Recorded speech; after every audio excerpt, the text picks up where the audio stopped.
নমস্কার সবাইকে, পুকু পরিবারে সবাইকে স্বাগত। একটাতে ভাত আর একটাতে ডাল চাপিয়ে দিয়েছি, আর এখানে হচ্ছে লাল শাক। এই লাল শাকটা হবে ভাজা। তো দুদিন ধরে আমার আবার প্রচণ্ড জ্বর, কিচ্ছু ভালো লাগছে না, না ভালো লাগছে খেতে, না ভালো লাগছে অন্য কিছু কাজ করতে। আজ আবার রথ, সেই জ্বর নিয়েও রথটাকে অল্প কিছু তো সাজিয়ে দিতেই হবে। ছোট্ট একটা বাচ্চা মেয়ে, সেও তো একটু রাত চালাবে।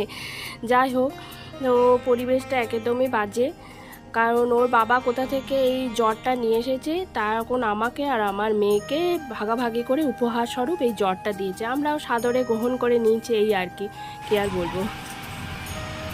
হচ্ছে পুকুরের রান্না আজকে দিয়েছে হচ্ছে মাংস, 1 পিস মাছ, অল্প মাংস, সয়াবিন আর একটু অল্প আর এখানে হচ্ছে লাউ।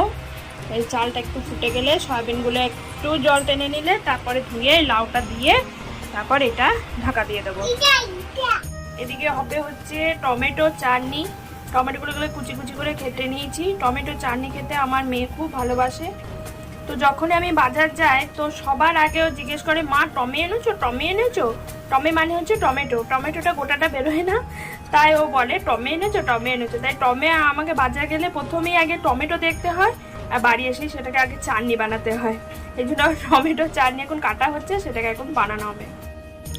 জ্বর নিয়েও এখন দেখছে এই কাঁঠালটা কিনে নিয়ে আসা হয়েছিল, সে দেখছে এখন আবার একদম পেকে ফেটে গেছে।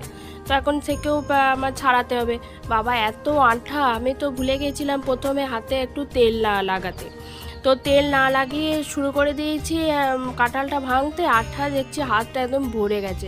এইটুকু কাঁঠালে কত কুয়া হয়েছে দেখুন, মানে কাঁঠালে ভর্তি কম, শুধু কুয়া আর কুয়া। এখন বসে পড়েছি হচ্ছে রথ সাজাতে। এখন হচ্ছে বিকালবেলায় রথটাকে একটু সাজিয়ে অল্প টল্প সাজাবো। কিছু ভালো লাগছে না, জাস্ট একটা মালা অল্প ফুল নিয়ে এসেছি বাজার থেকে, ওর বাবাই নিয়ে এসেছে, আমি কিছু করিনি। তো সেইটাকে এখন অল্প কিছু সাজিয়ে মেয়েটাকে একটু প্রস্তুত করে দেবো। মেয়েটা এখন রথটা টানবে, সেটা টানবে হচ্ছে ছাদে, কারণ এত বৃষ্টি পড়ছে। আমি তো এখানে রথ সাজাচ্ছি, কিন্তু বাইরে হচ্ছে তুমুল ধারায় বৃষ্টি। কী করে রথ বেরোবে আমি জানি না। শুধু আমার এত ছোট্ট রথ, কিন্তু বড় বড় রথ যারা যেখানে বেরোয় সেখানে কত অসুবিধা বলুন তো এত বৃষ্টির মধ্যে।